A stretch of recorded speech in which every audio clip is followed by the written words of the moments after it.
I'm sure you must be following the developments in our region for the last few days since 22nd of April.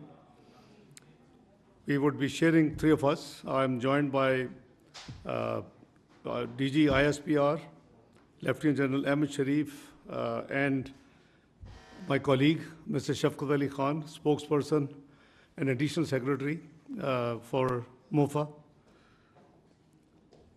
We are obviously, as we speak, the entire region is facing a serious threat to its peace and stability owing to the politically motivated and highly provocative environment being created by India in the wake of Pahalgam attack in the Indian illegally occupied Jammu and Kashmir.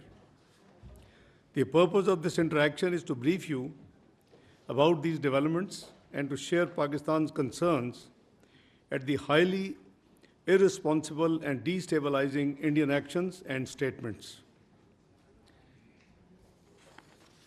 We look forward to answering any questions after the briefing ends. Let me start by reiterating that Pakistan condemns terrorism in all its forms and manifestations. No cause or objective can possibly justify taking lives of innocent people. This is the national policy, and this is the Islamic policy. Killing of a human being tantamount, as per Quran, killing of the entire humanity. And saving a life tantamounts to saving the entire humanity. So we believe in that.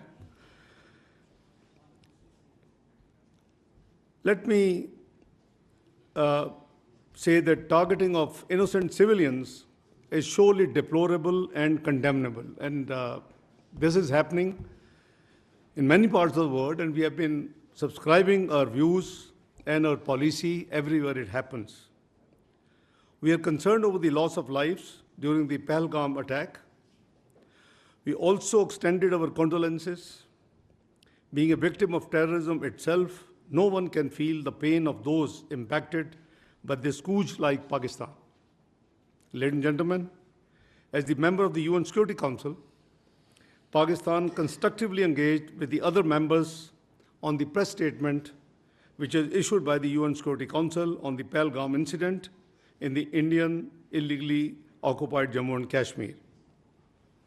The UN Security Council statement contains condemnation in the strongest possible terms of the incident. On the other hand, it is India that glorifies and even celebrates its assassination campaign and sponsoring of terrorism in Pakistan and other countries. No other country has sacrificed as much as Pakistan, nor suffered so much due to terrorism. More than 80,000 lives have been sacrificed. Economic losses of about over $150 billion have been incurred. And in totality, the impact, the economic and the indirect losses add up to close to $500 billion. We have been working closely with the international community to address this common threat. Since 22nd of April, Foreign Office has been actively involved and in interacting with the international community. At least a dozen foreign ministers, deputy prime ministers, and the prime minister, I have been in touch and have discussed and explained the situation. And I'm sure, you being from the media must be already up to date, because MOFA as a policy, after each interaction with any dignitary, we make a very brief statement as to that interaction. The countless sacrifices made by our valiant law enforcement agencies, as well as common citizens, have helped address the threat of terrorism and contributed towards regional and international peace and stability. In fact, Pakistan has been a victim of terrorism that is planned, orchestrated, and sponsored by India. In this backdrop, It is pre-processed to even suggest any kind of association of Pakistan with this incident.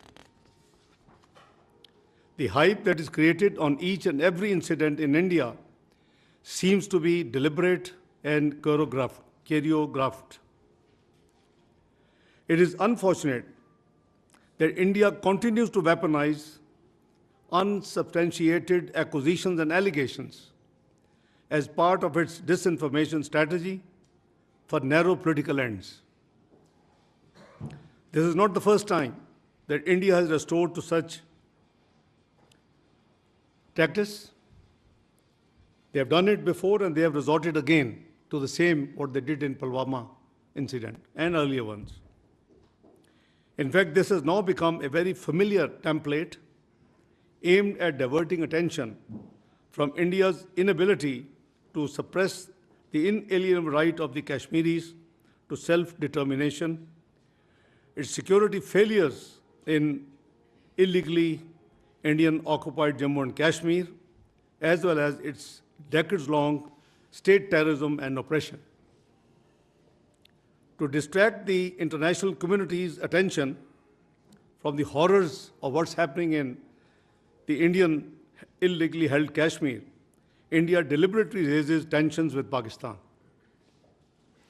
A durable solution for India lies in focusing on its internal problems instead of raising fingers on other countries. India has been deploying the allegations of terrorism to achieve a strategic objective for long.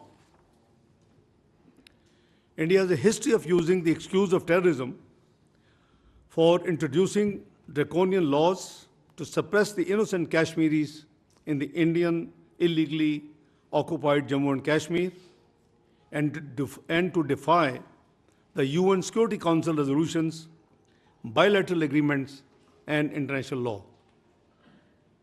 A case in point being India's illegal and unilateral actions of 5th of August 2019 reminds us of the blatant violation of the relevant UN Security Council resolutions and the 4th Geneva Convention, as well as India's own commitments. India needs to explain why such incidents usually coincide with high-profile visits. Please make no mistake, the root cause of instability and conflict in South Asia is the unresolved and long-festering Jammu and Kashmir dispute. India's illegal occupation of the Indian illegally occupied Jammu and Kashmir in stark violation of the UN Security Council resolutions and grave violations of the human rights must remain a matter of grave concern for the international community. At the same time, all such incidents are used to whip up domestic political sentiment for narrow political gains. We remain extremely concerned at the very vitriolic, highly inflammatory, and blatantly Islamophobic narrative being directed against the Kashmiris and the Indian Muslims. Indian media and political leaders are directing a similar discourse against Pakistan. This highly irresponsible ploy for narrow objective gains is dragging the entire region towards extreme instability. India made allegations against Pakistan after the Pahalgam attack without an iota of evidence and with such dramatic speed. Pakistan has nothing to do with it, and we have said so right from the beginning, and I repeat, Pakistan has nothing to do with Pahalgam incident, period. We demand an independent and transparent probe by neutral investigators as announced by the Prime Minister of Pakistan, Mohammad Shahbaz Sharif. Any TORs in this regard should be credible and mutually agreed. Pakistan has neither any connection to it, as I explained, nor is the potential beneficiary. At a time when Pakistan economy is stabilizing and we are making significant progress against terrorism, we need to question why this situation is being created by India all of a sudden and what is the motivation behind it.